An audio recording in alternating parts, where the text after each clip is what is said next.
Hi, Vienna. Let's look at your new essays. We've got online communication. That's what you wrote. The issue of using the internet to communicate. Uh, okay, to communicate at offices. Okay, I don't love the at here. It didn't really feel like it flowed nicely, naturally. The issue of using internet to communicate. Maybe in workplaces would have been better. But I do feel like in is better rather than at. When I think of at, I think of like at the location, but in meaning like within the functions of these places. So I think it would have worked better, but maybe workplaces would have been better. Anyway, let's continue. So the issue of using the internet to communicate in workplaces rather than in person conferences has grown in importance over the recent years.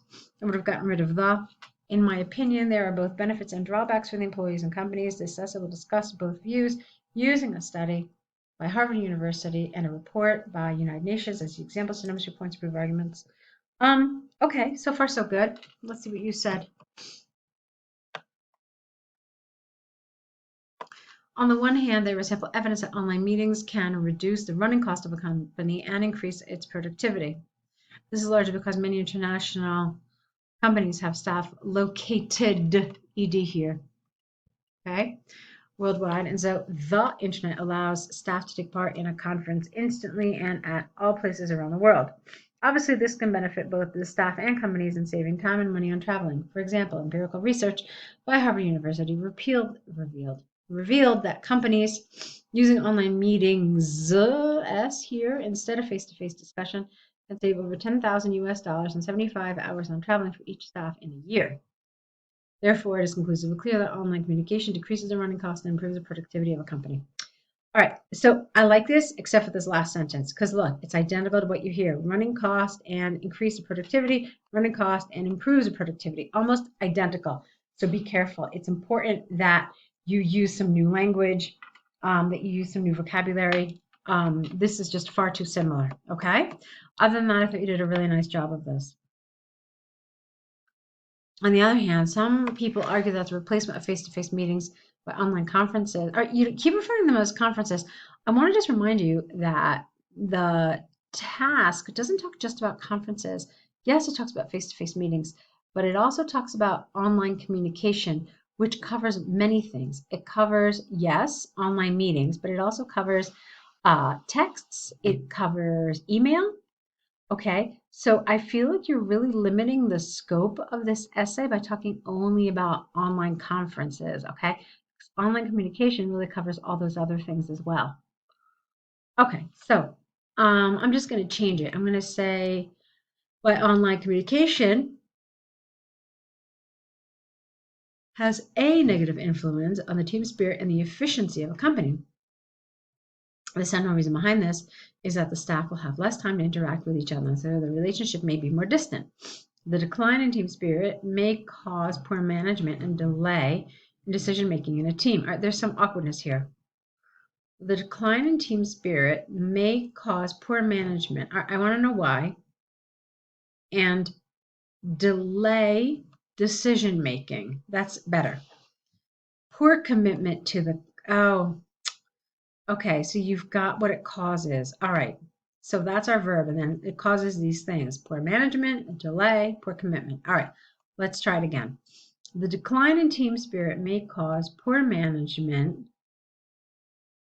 and delays, I would put this in the plural, in decision making, poor commitment to the company, and reduction in job satisfaction for individuals. For instance, an extensive study by United Nations found that companies commencing, I don't like that word there, it's not right, mainly online communication, have lower team spirit, poor employer commitment, and higher staff turnover rate. Okay, so again, talked about team spirit, team spirit. You talked about poor commitment, again, poor commitment. So a lot of this is really good, but I need you to not reuse the same language, okay?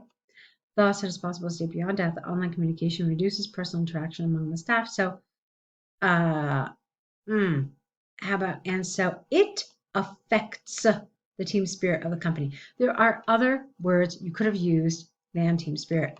Look at this. 1, 2, 3, 4. Just let's see. Anyway, there are a lot of words you could have used. Camaraderie would have been nice. Collegiality. Uh, I mean, there are other expressions that work here. So I would have liked some synonyms so you didn't keep saying team spirit. To conclude from the examples and arguments given, I firmly believe that there are both pros and cons for online communication. It is particularly that those companies using online communication will carry out more policies for team building good and improving interpersonal relationships among the staff in order to maintain their team spirit. There it is again.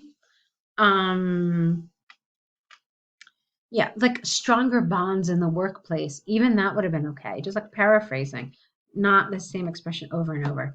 So I like this. I thought you did a really good job in terms of task achievement. All that was well done. You had simple grammar mistakes, and then there were those problems with the vocabulary, just the repetitiveness of it. So I want you to be careful with all those things, okay? All right, let's continue. Okay. All right, first of all, I think you mean Germany here, but it looks nothing like Germany, so be careful. The pie chart illustrates the distribution of 7 school subjects preferred by students in Germany in 2017. Firstly, history and PE were the most popular subjects in school, as both of them shared a similar percentage of popularity at around 22%. You don't need to say in 2017 again. Secondly, maths and physics were, because here you have were and all of a sudden you have are, so no, be consistent. Were the next favorite subjects, accounting for 19.5 and 18% respectively. The percentage of popularity for biology is 7.1, followed by geography at 6.4. IT is the least popular subject. No, subject singular at the percentage of 3.7, which is only 1/6 of the percentage of history and PE. Overall, PE and history are the most favorite subjects. No, are the favorite school subjects, while IT is the least popular among students in Germany.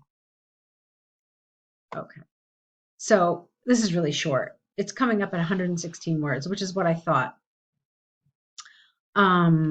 So basically what you did is you treated this as if it's one of those kind of more complex tasks, but this kind of task really requires you to use some different skill sets. So what I mean by that is that this one requires you to stretch out your information, to really extend it, and to really make connections between some of these things.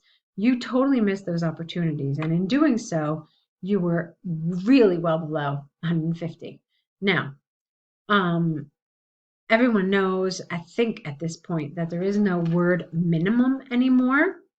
Okay. However, so in other words, you're not going to be counted down for being under length.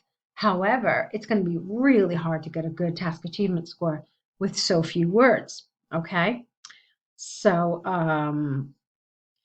what I was saying here is that you really needed to extend this. So you didn't need to, basically, you have to unlearn everything you've been learning. So we talk about grouping and we talk about, finding commonalities and, these kinds of things when we do task 1. Well, this is asking you to do something totally, totally, totally opposite.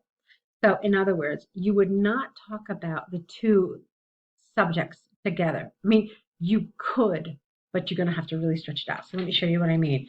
Firstly, PE and history and PE were the most popular subjects together,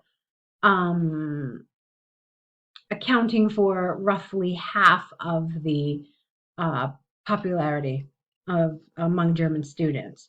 More specifically, history. Where am I? History. Nope. Sorry. More specifically, PE had 22.9% popularity, and it was followed by history with 0.5% less. Okay, so you can see what I really have done here. I've stretched it out, all right, a lot. I've extended, I've showed you what they mean together. I've showed you what they mean separately. I've even compared them to each other. So this 0.5% less, this is the kind of language you need to use when you have something that's so simplistic. Now, these do come up every now and then, these tasks that really don't have a lot of information to cover. So it's important to understand these skills as well. And then I felt that the rest of it was really very mechanical. It was just like you went down the row. That's it. There was no critical thought in it. And that's what you need to show here, that you can think critically about the information. So you decided to go to maths and physics and you just put them together again. And I didn't want you to do that. Okay. You could have said instead, at just under 20% were the next two subjects in terms of popularity, namely maths at 19.5% was 1.4% high. You know what you could have done? You could have said was nearly 10% higher than physics. Well, no, you can't say 10% higher. That's going to be awkward. You could say that maths at 19.5% was 1.4% higher than the fourth most popular subject, physics. So then you can do something really cool, and then you can say that the top four subjects in terms of popularity accounted for roughly 85% of the total. Okay, and that's an interesting thing to talk about. All right, and then you can talk about the least popular. So I hope that makes sense. I hope that gives you some ideas about how to extend this. All right, like I said, it's a different type of skill set. So go ahead, correct these, and let's see more work from you.